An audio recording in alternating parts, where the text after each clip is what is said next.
What's up guys? Hi, it's Seb.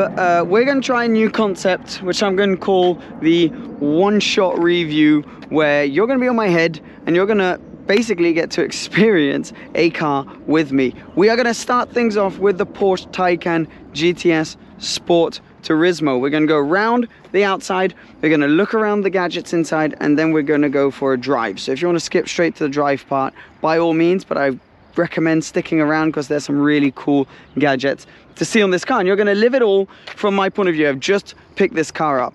So GTS, what does that mean? It means it stands between the 4S and the turbo. This is 590 horsepower, 560 in the 4S and over 600 in the turbo. GTS means you get all sorts of kind of little spec details as well. You know, everything's kind of blacked out, as you can see, piano black all around the car, various different details. What does Sport Turismo mean, that part of the name?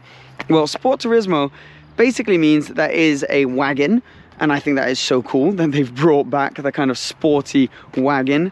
It's just awesome to look at. But sport rather than cross, because it all gets a bit confusing. There was the Cross Turismo. That was an even kind of higher 4x4 off-road kind of version of this. So, you know, it had like some extra little guards and plastic right here. It was basically the same body, just a little heightened and a little more off-roady.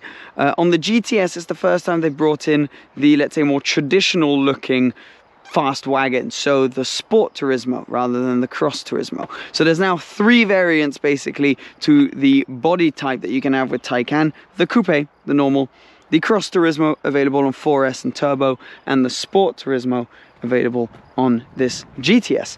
There are also other subtle changes, well, not so subtle, this is actually quite a big change. The rims, there are two different new kinds of rims you can get on the GTS. I think they look fantastic. They're also housing some slightly larger compared to a 4S brakes, steel brakes on this one. You've got, you know, a slightly little wider bit here, again, piano black. You have as standard the Sport Design front, which is just a slightly beefier front end, which you can option on a 4S, I believe, but it's standard here. That's basically what GTS also does, is it ticks just a lot of really cool option boxes, and that also kind of sport design part does have an effect then on the rear of the car, where the diffuser is slightly bigger, slightly beefier, like on the turbo. Now, you get a few other little details. Bonjour. Like the painted wing here, that's usually finished in black. Sorry for the plane and the noise. We might, well, we'll keep it going. We said it was a one-shot thing. It's literally going to be one shot, no cutting, nothing. We're going to be in this together, guys. So yeah, it is yeah, a painted wing on this one. It's a really nice color, actually. This red is really nice. It was the launch color for this car. Now, obviously, the main practicality of having a station wagon, apart from it looking great, I think it looks great, is being able to have some extra boot space. Now, you press that hidden button right down there, or you can control it from the key, which looks really cool. I don't know if you can tell from there. You have the front boot and the rear boot controls, and they can get by no problem. Now, you have a much bigger boot, really yeah, really convenient, really practical. It's not the biggest of kind of any station wagon. If you've got a dog too, I guess it's not the most convenient, this little part here. I remember when we had an old dog, yeah, you wanted it to be as flat as possible for the dog to be able to jump in. But, you know, these are little things. It is still quite coupe, kind of slanted, but all electric, which is really nice, and plenty of space. If you've parked, I don't know, somewhere really low, close to someone in the back, and you don't want to open the wagon, you can then use the front boot. Obviously, with this being an electric car, means that you don't have the engine up front, and you have a little storage space here too. I mean, if you want to divide things up, you can do that, or if, as I say, the back is kind of blocked, you do have access to the front boot, which is a really nice detail. What are these? If it's electric, I hear you say, well, these hide the plug-in charging ports. Probably should not have parked right next to an airport to do this video, but is what it is. How do you get to them? Well, really cool. You just swipe your hand once you've got your key in the pocket, and it kind of hides away in a really classy way, and then you have your charging port. You then swipe it again. I should actually, that does make me think, I should mention that in the boot, not only do you have that space, but then you also have an added kind of layer under, ooh, there we go, under here, which I thought was going to be a lot bigger than that, and is not really that big at all. Anyways, where you can put, I guess, the charging cables and stuff. But yeah, the seats also then go flat as well. I'll show you that in a bit. Let's look at the inside of the car. Just checking the camera's still rolling. Yes, it is. Now, GTS means you get a bunch of Alcantara all around. They have some fancy name for it, which I can't remember exactly what it is, but anyway, some fancy name, but basically it's Alcantara. You get a lot of leather, you get the red stitching, and yeah, a bunch of really cool options. Carbon kind of all around the Taycan GTS. This illuminates at night as well. That is an option, however. So is the Burmeister sound system. So let's just hop in, take the key out of my back pocket. Whoop, it's really nice. No sills around the windows. So yeah, that's a nice little design detail. Once you're in, it is so pleasant, so nice in here, like such a feeling of quality. And that is one of the biggest advantages I think that the Taycan has over the Tesla, which is, I guess, it's, yeah, well, definitely its biggest competition. The Tesla just doesn't feel as well put together as this does. This has that real Porsche, and not only Porsche, but up-end, you know, higher class Porsche feel, where everything you touch is good quality. And it also has a really cool selection of options, because this is a GTS. So there's the obvious ones like the red stitching, the GTS little inlays here, the red seat belts. So a few nice details like this. These seats are actually really comfortable, hold your shoulders in really nicely. Alcantara all around here. You got your two little cup holders, nice little storage space right there. And then more storage actually under here if you want to put keys or whatever it may be. Then you are basically welcomed by these four pretty futuristic looking screens. Now, there's a lot going on here. I'm not sure. I feel this one right here, I feel you can really see fingerprints. I literally just drove 5 minutes and kind of adjusted very briefly the aircon controls here, and already it just looks all dirty. So I don't know, that's just a little pet peeve of mine. So let's start with the dash. You've got this curved screen, which is quite nice, quite immersive. And on here you can have all sorts of different controls. So you can have the sat nav, as you can tell, in the middle, but you can control through that right little circle, for lack of a better word. If you want to have your navigation, your sport chrono, so where you can get your lap times, and you get this little kind of lap timer clock thing, which is standard in the GTS, by an option in the others. You can choose between your driving modes, so sport, normal, sport plus, individual, which is where you set it up how you want it, and range, which obviously will get you the largest range. And then you just got, you know, all of these little displays which will show you, ooh, let me put it back in park, which will show you if, you know, the lift is up, if the suspension's in its highest mode, if the traction control's on, if your lights are on, all sorts of stuff. Then you come on to, let's start with this screen down here then that we were talking about earlier. This screen, you can do all your climate control, obviously, and you can also, you know, open and close the, for example, the boot. So if I press that, the boot will open automatically, as you can tell. And then if I press and hold this again, it will then go down. So that's kind of convenient. You can open the front boot, you can open your charging ports, you can do all that kind of stuff. It will then also tell you, you know, your battery capacity, 321 kilometer range, 87%. The range is good on these. We'll get onto that more while we're driving.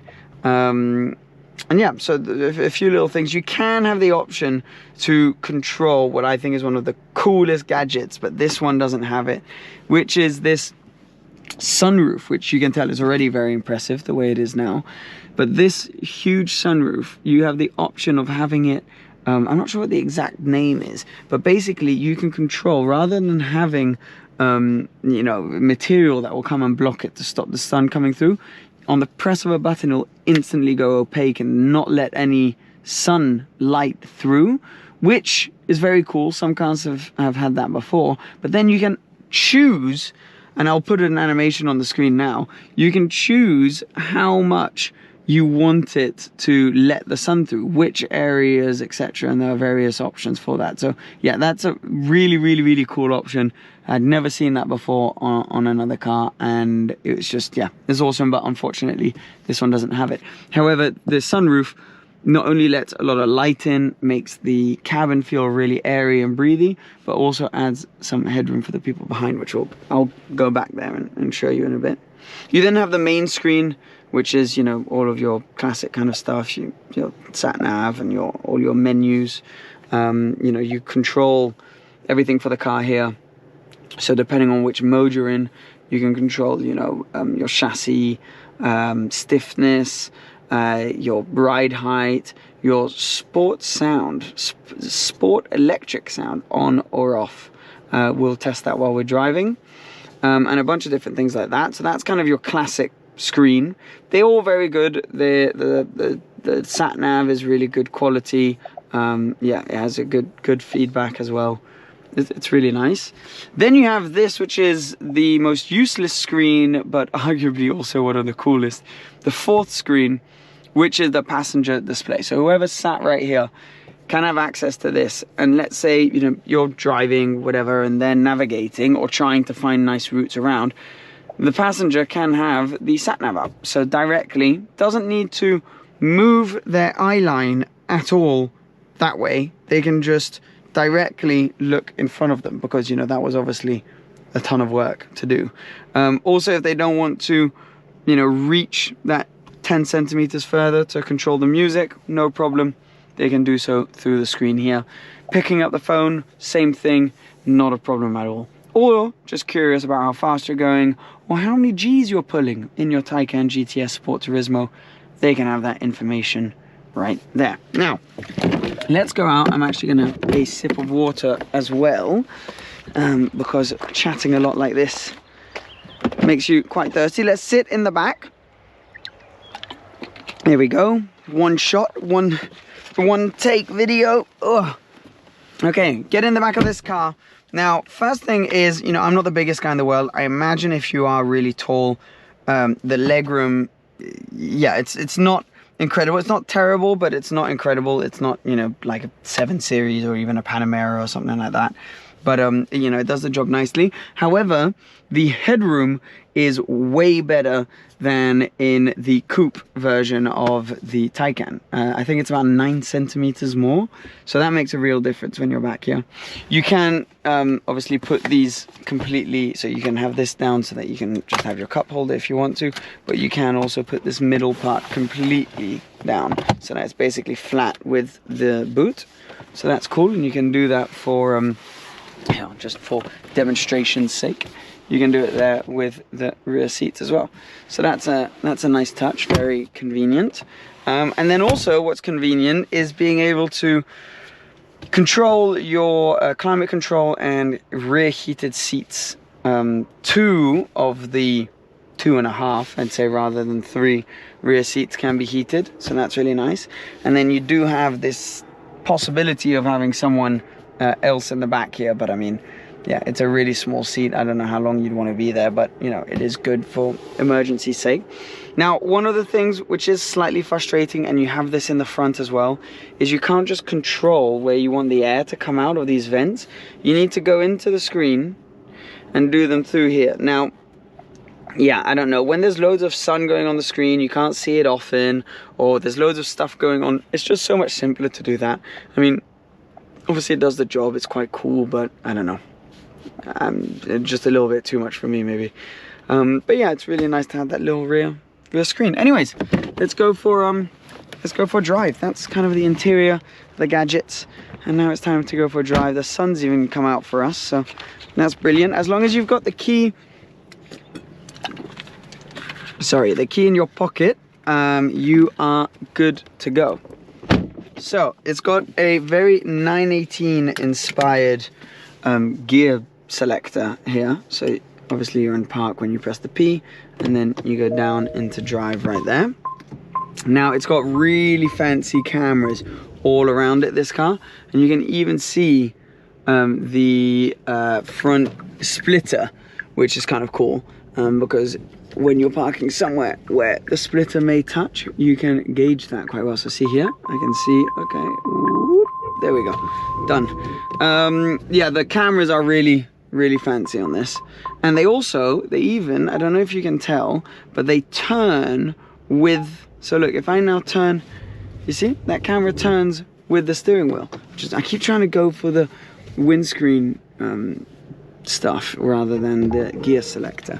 Okay, so this was just a quick little test of the turning radius, I guess, of the Taycan. Are we gonna make it? Nope. There we go. Now, shall we put it with the sports sound on? We'll start in normal mode, but I kind of want to try the sports sound and see what it's like. So see now how it's completely silent, right? If I put the sports sound,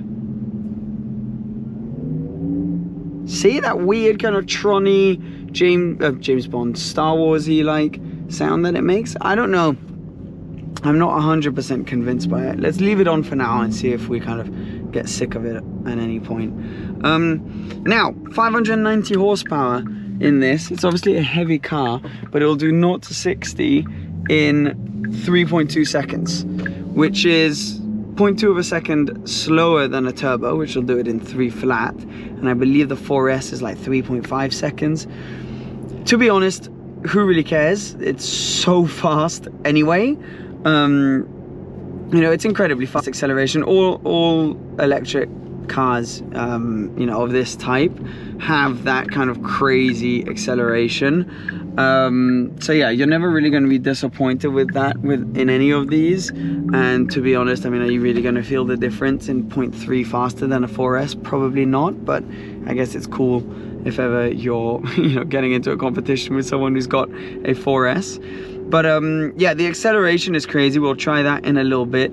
We are in Switzerland, and it's very strict here with the rules, and I've got someone behind me right now, but when there's someone when there isn't anyone behind me, we'll whack it in Sport Plus and really give you a feel for the acceleration. Now in normal, the throttle pedal is, you know, it's quite slow, quite squidgy, and doesn't kind of react instantly, but you'll see later if we go into Sport Plus just how much more reactive the car feels. And that just brings me onto the overall driving experience, which I think is the strongest point of this car, is how it feels when you're driving it. So I was lucky enough to actually go on a road trip in a Taycan Turbo S Coupe, about 1,800 kilometers all around Switzerland, and it was unbelievable to see just how nice that car was in all scenarios, whether it was on the motorway where it was incredibly silent, whether it was on little country roads where all of a sudden the lack of body roll, the steering feel, the feedback you get from the brake pedal, the feedback you get from the throttle. It was just a really nice car to drive. I've also been lucky enough to drive a Tesla, and you don't get that from the Tesla.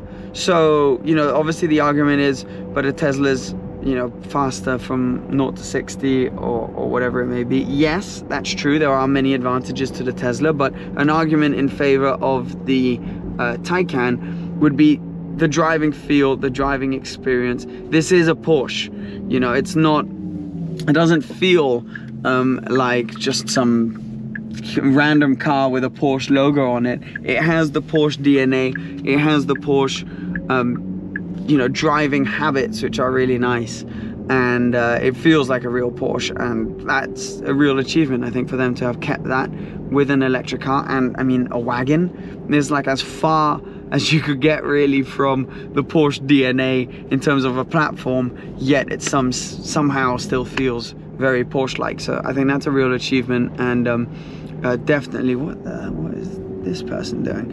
Anyway, a real yeah, plus point for the Taycan. The build quality obviously being another that we mentioned earlier, and those things combined make this car feel as much as you could ever feel like a car could justify the kind of price tag these things are asking, just like 150,000 euros plus, especially with options, and Porsche do love their options, don't they? But as much as you could ever justify a car being worth this much, the build quality and the way it drives definitely does a really good job at that. So yeah, no, I think it's a really impressive car when you're on it, which we obviously can't do on these roads right now, but it's a very pleasant experience. So look, if you take that sport sound thing off, all of a sudden it's like so quiet, so relaxing.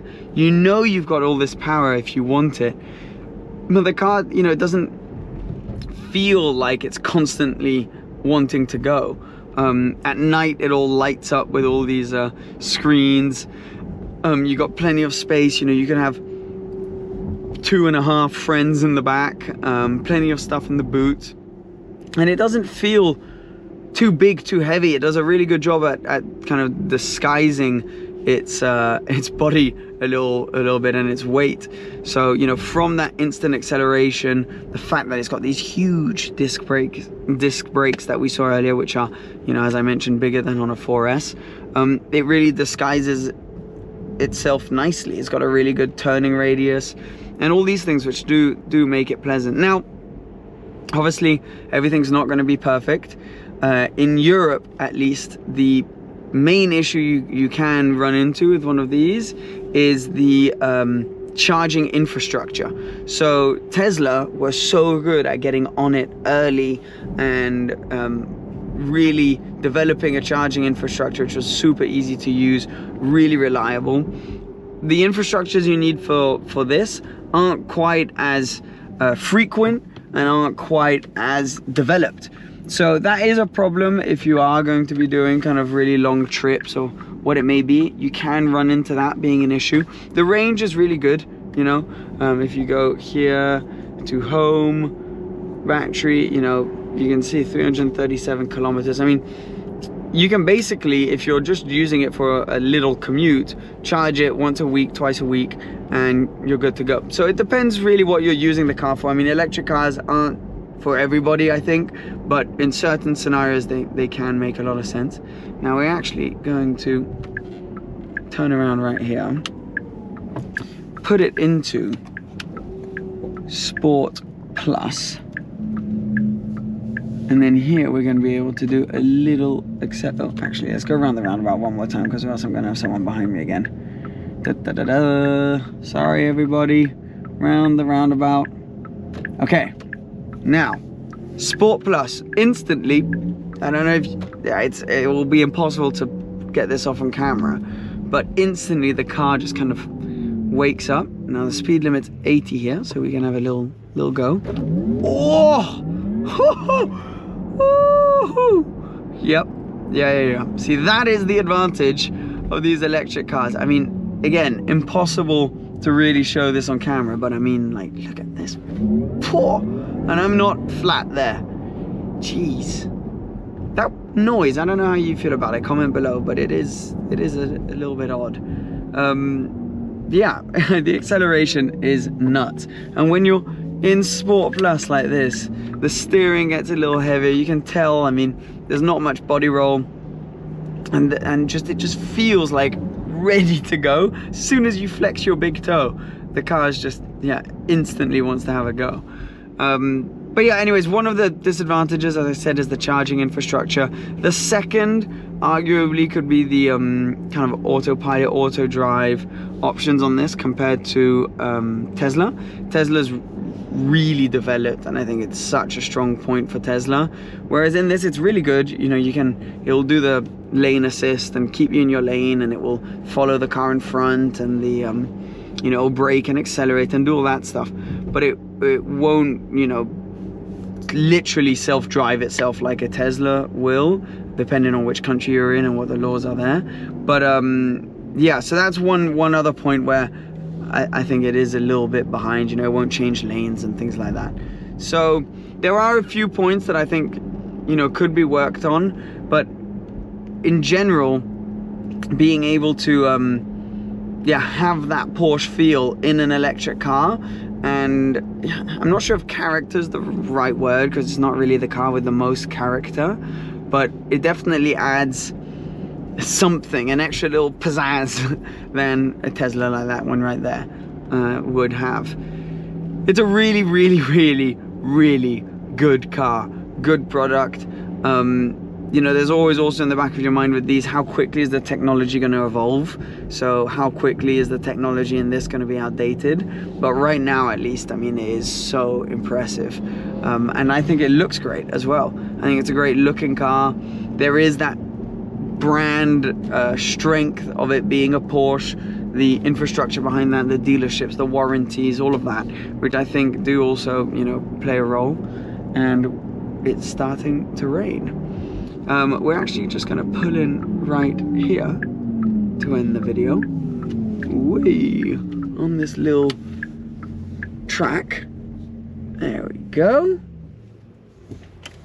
There we go. Now to switch it off, you long press on the off button, and then awesome. Ugh. Okay, let's hop out of here. Oh, we got someone farming right there. Anyway, that was my first ever one-shot review. Little bit of noise, didn't maybe pick the best spot for this. Actually, let's get back in the car or else you're not really gonna be able to hear me. But that was my first one-shot review. If you wanna see more POV style videos, I did one in a McLaren and in my Porsche. The links will be up here somewhere in one of the corners. Let me know what you thought of this, if you enjoyed it. I know it's obviously gonna be a long format, but what I've always really enjoyed is sharing my passion in the most kind of natural way with you guys. And I mean, there's no better way to do that than literally basically no editing, no cutting, one shot. You see it through my eyes and you experience the cars with me. So let me know what you think. And yeah, subscribe if you aren't already, leave a thumbs up, really helps the channel. And I'll see you very soon. Cheers guys, bye bye.